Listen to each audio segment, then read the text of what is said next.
오늘의 잠언 26장 13절부터 28절까지 말씀입니다. 제목은 게으른 자는. 잠언 26장은 크게 세 부류의 인물들, 미련한 자, 게으른 자, 그리고 말로 해를 끼치는 자에 대해서 교훈을 줍니다. 오늘은 게으른 자와 말로 해를 끼치는 자에 대한 교훈입니다. 13절부터 16절까지가 게으른 자에 대한 말씀이죠. 13절, 게으른 자는 길에 사자가 있다, 거리에 사자가 있다 하느니라. 문짝이 돌저기를 따라서 도는 것 같이 게으른 자는 침상에서 도느니라.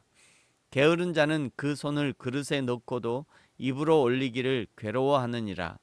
게으른 자는 사리에 맞게 대답하는 사람 7보다 자기를 지혜롭게 여기느니라.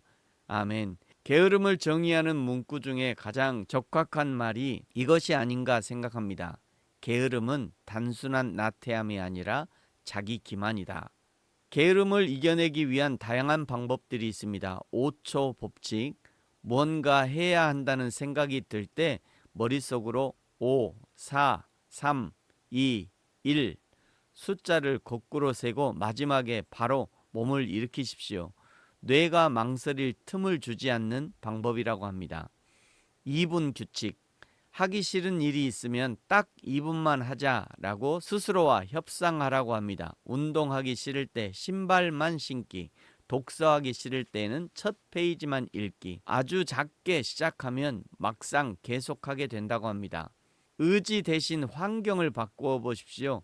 내일 아침 운동을 가고 싶다면 전날 밤에 미리 운동복을 입고 자거나 문 앞에 운동화를 두는 방법, 포스트잇에 할 일을 적어 모니터에 붙이는 것보다 아예 그 일을 할 수밖에 없는 장소, 책상 앞 헬스장으로 몸을 옮기는 것이 훨씬 빠르다고 합니다. 제대로 못할 바엔 나중에 하자는 생각이 게으름의 주범이라고 합니다.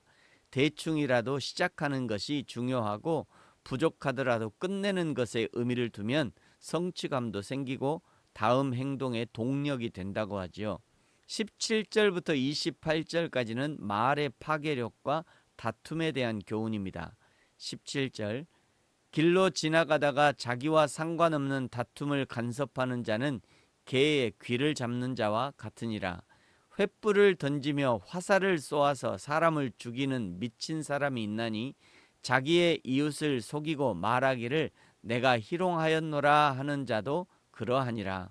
아멘. 횃불을 던지는 것, 화살을 쏘는 것 모두 아무 말이나 튀어나오는 대로 내뱉는 것을 의미합니다. 20절, 나무가 닿으면 불이 꺼지고 말쟁이가 없어지면 다툼이 쉬느니라. 숯불 위에 숯을 더하는 것과 타는 불에 나무를 더하는 것 같이 다툼을 좋아하는 자는 시비를 일으키느니라. 아멘. 칼빈은 다툼의 연료는 험담이라고 했다고 합니다. 비방하는 말을 멈추는 것만으로도 공동체의 분쟁은 자연스럽게 소멸됩니다. 22절, 남의 말하기를 좋아하는 자의 말은 별식과 같아서 뱃속 깊은 데로 내려가느니라. 아멘. 험담이 듣기에는 달콤하지만 그것이 사람의 내면에 깊이 박혀 독처럼 작용한다고 경고하는 것이죠. 23절, 온유한 입술의 악한 마음은 낮은 은을 입힌 톡이니라. 아멘. 여기서 낮은 은은 수는이 아니라 은을 재련할 때 나오는 찌꺼기 혹은 니다지, 산화납을 의미합니다. 이것을 진흙그릇, 토기에 바르면 겉모습은 번쩍이는 은 제품처럼 보이지만 그 본질은 여전히 깨지기 쉬운 흙에 불과합니다. 그야말로 위선의 극치를 나타냅니다. 예수님께서 바리새인들을 향해 말씀하신 회칠한 무덤 비유와 일맥상통하는 거죠. 인간의 타락한 본성은 겉을 꾸밈으로써 내부의 부패를 숨기려 하지만 하나님은 그 토기의 본질을 꿰뚫어 보십니다. 그러므로 성도는 사람의 매끄러운 말에 현혹되지 않는 영적 분별력이 필요합니다. 세상은 겉포장을 중시하지만 성경은 늘 마음의 중심이 어디를 향하는지를 살피십니다. 24절, 원수는 입술로는 꾸미고 속으로는 속임을 품나니. 아멘. 여기 꾸미다 라는 단어는 변장하다, 모르는 채 하다라는 의미를 담고 있는데, 즉 상대방이 자신을 원수가 아닌 친구로 착각하도록 철저히 연기하는 것을 말합니다. 25절, 그 말이 좋을지라도 믿지 말 것은 그 마음에 7가지 가증한 것이 있음이니라. 아멘. 히브리 사고에서 7은 완전수입니다.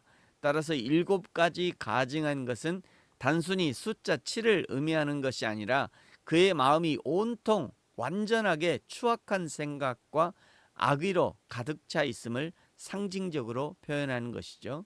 26절, 속임으로 그 미움을 감출지라도 그의 악이 회중 앞에 드러나리라. 함정을 파는 자는 그것에 빠질 것이요 돌을 굴리는 자는 도리어 그것에 치이리라. 거짓말하는 자는 자기가 해한 자를 미워하고 아첨하는 입은 패망을 일으키느니라. 아멘. 성경은 거짓말을 사단의 것이라고 알려줍니다.